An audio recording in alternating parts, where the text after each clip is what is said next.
ಎಲ್ಲರಿಗೂ ನಮಸ್ಕಾರಗಳು. ನಾನು ಡಾಕ್ಟರ್ ಸುಷ್ಮಿತಾ ಕೋಟ, ಕಿಮ್ಸ್ ಆಸ್ಪತ್ರೆ ಮನೋವೈದ್ಯರು ಇಲ್ಲಿ ಮಾತನಾಡಲಿಕ್ಕೆ ಬಂದಿದ್ದೇನೆ.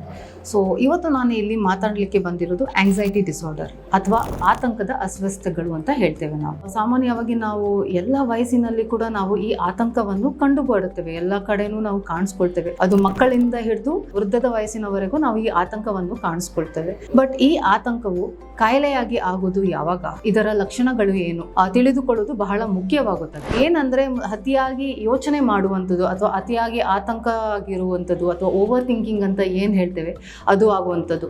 ಸೊ ಇದರಿಂದಾಗಿ ನಮ್ಮ ಏಕಾಗ್ರತೆ ಕಮ್ಮಿ ಆಗುವಂಥದ್ದು, ಗಾಬರಿ ಆಗುವಂಥದ್ದು.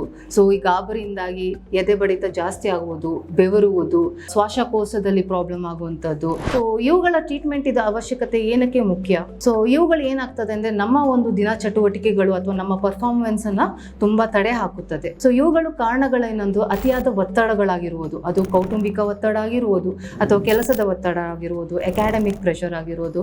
ಸೊ ಮುಂತಾವು ಕಾರಣಗಳಿಂದ ನಮ್ಮ ದೇಹದಲ್ಲಿ ಅಥವಾ ನಮ್ಮ ಮೆದುಳಿನಲ್ಲಿ ಈ ಕೆಮಿಕಲ್ಸ್ ಅಂತ ಏನ್ ಹೇಳ್ತೇವೆ ಅದರಲ್ಲಿ ಏರುಪೇರು ಆದಾಗ ಈ ತರಹ ಆತಂಕಗಳು ಜನಸಾಮಾನ್ಯವಾಗಿ ಆಗುತ್ತದೆ. ಇದನ್ನ ನಾವು ಟ್ರೀಟ್ಮೆಂಟ್ ಕೊಡಬಹುದೇ? ಇದಕ್ಕೆ ಚಿಕಿತ್ಸೆ ಉಂಟೆ? ಹೌದು, ಇದಕ್ಕೆ ಚಿಕಿತ್ಸೆ ಉಂಟು. ಇದಕ್ಕೆ ವಿವಿಧ ರೀತಿಯ ಚಿಕಿತ್ಸೆಗಳಿರುತ್ತದೆ. ಇದಕ್ಕೆ ನಾವು ನಮ್ಮ ಆಸ್ಪತ್ರೆಯ ಮನೋವೈದ್ಯರ ವಿಭಾಗದಲ್ಲಿ ನಮ್ಮ ತಂಡ ಏನಿದೆ ಅದನ್ನು ಗುರ್ತು ಹಿಡಿಸಿ ಸೂಕ್ತ ಕಾರಣಗಳನ್ನು ಪಡೆದುಕೊಂಡು ಇದಕ್ಕೆ ನಾವು ವಿವಿಧ ಚಿಕಿತ್ಸೆಗಳನ್ನು ಲಭ್ಯ ಕೊಡುತ್ತೇವೆ. ಮೆಡಿಕೇಶನ್ಸ್ ಆಗಿರ್ಬೋದು ಅಥವಾ ನಾನ್ ಫಾರ್ಮಕೊಲಾಜಿಕಲ್ ಅಂತ ಹೇಳ್ತೇವೆ, ಅಂದ್ರೆ ಕೌನ್ಸಿಲಿಂಗ್ಸ್ ಆಗಿರ್ಬೋದು, ರಿಲ್ಯಾಕ್ಸೇಷನ್ ಥೆರಪೀಸ್ ಆಗಿರ್ಬೋದು, ಬಯೋಫೀಡ್ಬ್ಯಾಕ್ ಥೆರಪೀಸ್, ಇದೆಲ್ಲದೂ ಕೂಡ ನಮ್ಮಲ್ಲಿ ಲಭ್ಯವಿದೆ. ಮುಂಚೆ ಕೂಡ ಇದರಲ್ಲಿ ನಮ್ಮಲ್ಲಿ ಹಲವಾರು ಜನರು ಬಂದು ಈಗ ಗುಣಮುಖರಾಗಿದ್ದಾರೆ. ಅಂತಹ ನಿಮ್ಮ ಲಕ್ಷಣಗಳು ನಿಮ್ಮಲ್ಲಿ ಕಂಡು ಬಂದಲ್ಲಿ ನಮ್ಮ OPDಗೆ ನೀವು ಬರಬಹುದು. ನಮ್ಮ OPD ದಿನ 9 to 4 ಇರುತ್ತದೆ. ಹಾಗೆ ತುರ್ತು ಚಿಕಿತ್ಸೆಯು ಕೂಡ 24/7 ದೊರಕುತ್ತದೆ.